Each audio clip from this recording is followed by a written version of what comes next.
Primary immunodeficiency disorders, or PIDDs, affect all races and ethnicities, but certain groups have experienced greater social or economic barriers to diagnosis and treatment. The goal of the Moving Toward Equity podcast series is to raise awareness of the challenges, strategies, and resources for moving the needle toward equitable immunology care for all patients and practitioners in all communities. Welcome to the podcast series from the American College of Allergy, Asthma, and Immunology.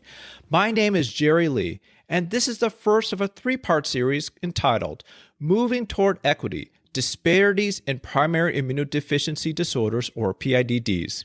In this episode, we will discuss underdiagnosis of PIDD in minority and underserved populations. Joining me are Dr. Vivian Hernandez-Trujillo, Director of the Division of Allergy Immunology and the Fellowship Training Program Director at Nicholas Children's Hospital.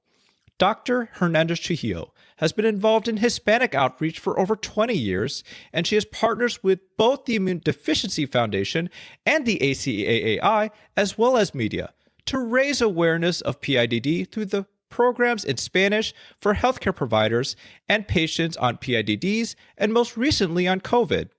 And Dr. Carla Davis, the Chief of Immunology, Allergy, and Retrovirology Section of the Department of Pediatrics at Baylor College of Medicine at Texas Children's Hospital, and the Janie and Sandra Queen Endowed Chair in Immunology and HIV/AIDS.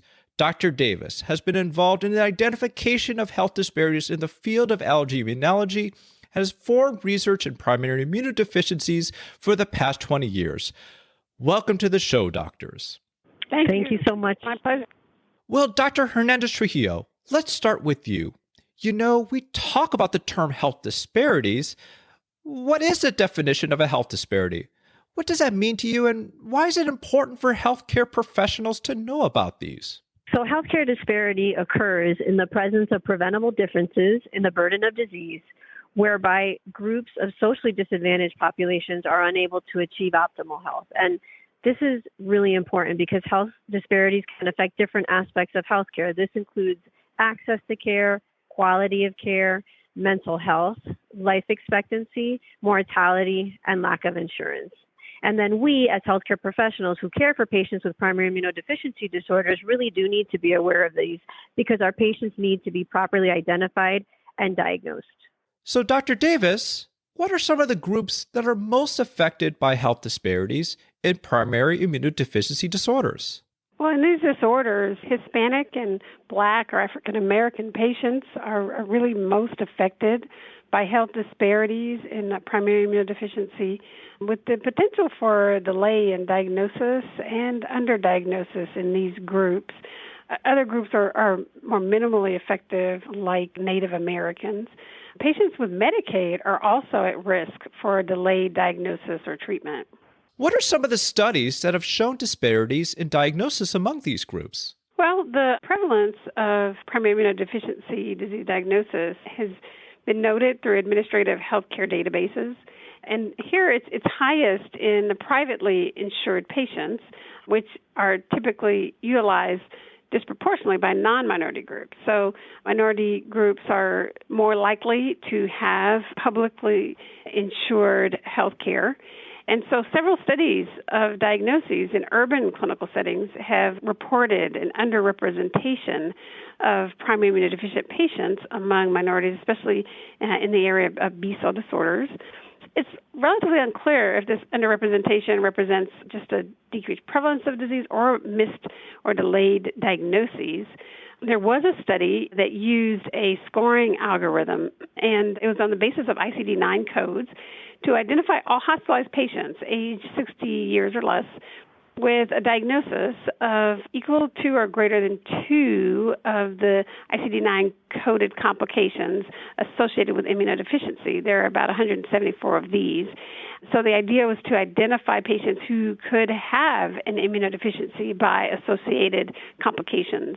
And when this was done in a non-biased way, 61% of these patients identified were insured by Medicaid, and this was disproportionately higher than the general inpatient population. And then 86% of immunodeficient subjects in this population were Hispanic or Black, and this identified really an undiagnosed cohort. When we look or think about treatment for primary immunodeficiency disease, really transplantation is so important. And when matched unrelated donor searches are performed for minority patients with primary immunodeficiency diseases, most patients of Hispanic and African ancestry have very poor or futile match unrelated donor bone marrow searches.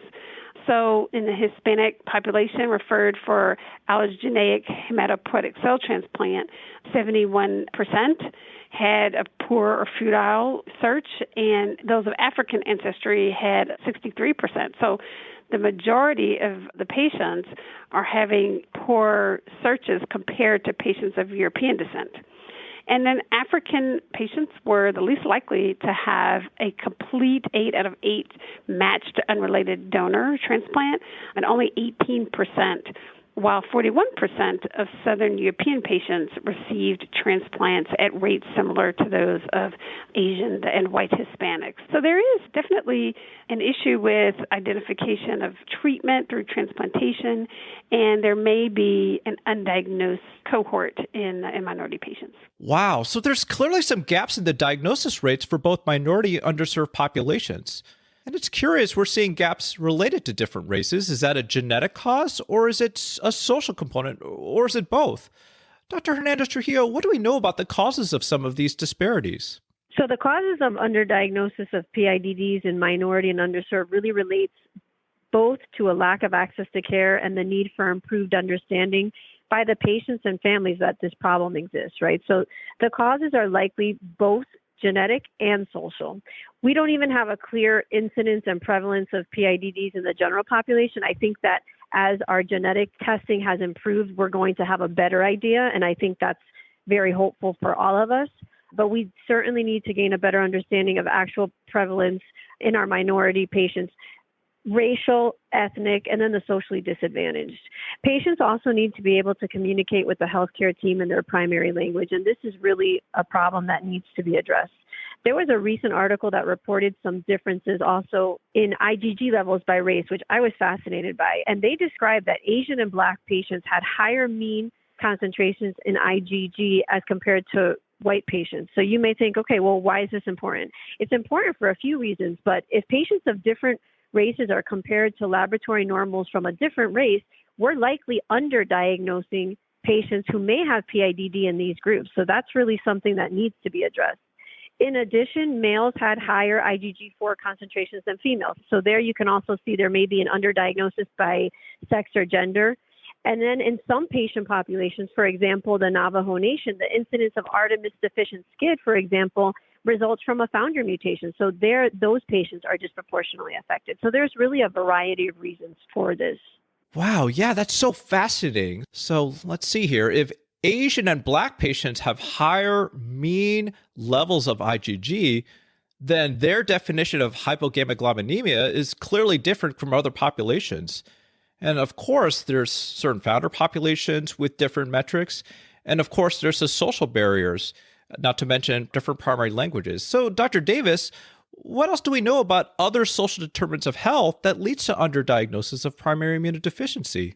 Well, the social determinants of health are what these are called, these conditions in the environment where people exist, where they're born, live, where they go to school, work, play, and worship. And these can include things like educational access and quality, neighborhood and what's called the built environment where people live. Also, social and community context can be social determinants of health, so family influences and community influences on what a patient would believe or accept as a treatment.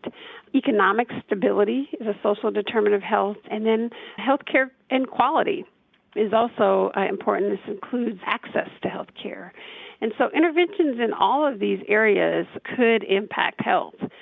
As Dr. Hernandez-Trujillo mentioned, really health literacy and language barriers can really lead to an underdiagnosis due to lack of understanding of the disease and the urgency of treatment. Health literacy can be impacted by access to educational resources, and if the patient has material that's not in their native language, then they may not be able to understand really what the disease diagnosis and treatment will mean for the patient or for them. And if the neighborhood or area in which a patient lives is not close to a healthcare facility, or the patient does not have reliable transportation to a tertiary care center to receive care, this could result in delay in diagnosis and treatment initiation. I think we've probably all as practitioners seen that in our practices. In some cases, the patient or the patient's family can be surrounded by a community that historically has distrusted the conventional medical care given to them. And so this also can cause a delay while alternative remedies might be given to the patient. And so if medical visits from an economical standpoint are associated with copays that are not affordable to the patient, or if the patient is getting bills that they cannot afford, then this may also lead to delay in care because the patient may not come back to the office, and it can lead to underdiagnosis if there are costs associated with tests. So from a standpoint of community and distrust, immigrant families may fear some interrogation by governmental authorities if they have too many contacts with medical facilities and or persons from healthcare field.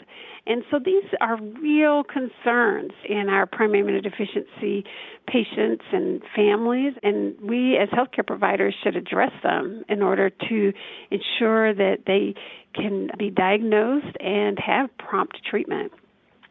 I don't want to also neglect the very real issue of physician implicit bias, which is an unconscious assignment that we as healthcare providers can make towards people of different sex, race, ethnicity, all of these differences.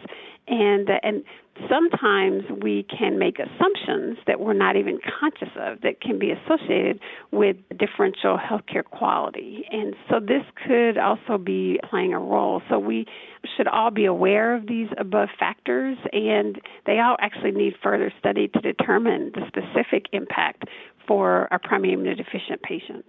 Wow. Well, thank you, Dr. Davis, and thank you, Dr. Hernandez-Trujillo, for going over a summary of all the challenges some of these patients experience to obtain the diagnosis of primary immunodeficiency disorder.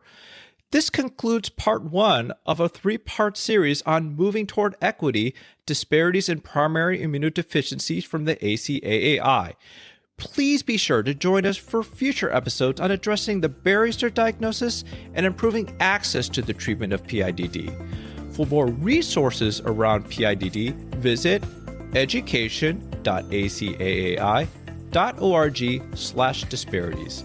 And for other interesting episodes from Allergy Talk, please visit us at college.acaai.org/allergytalk.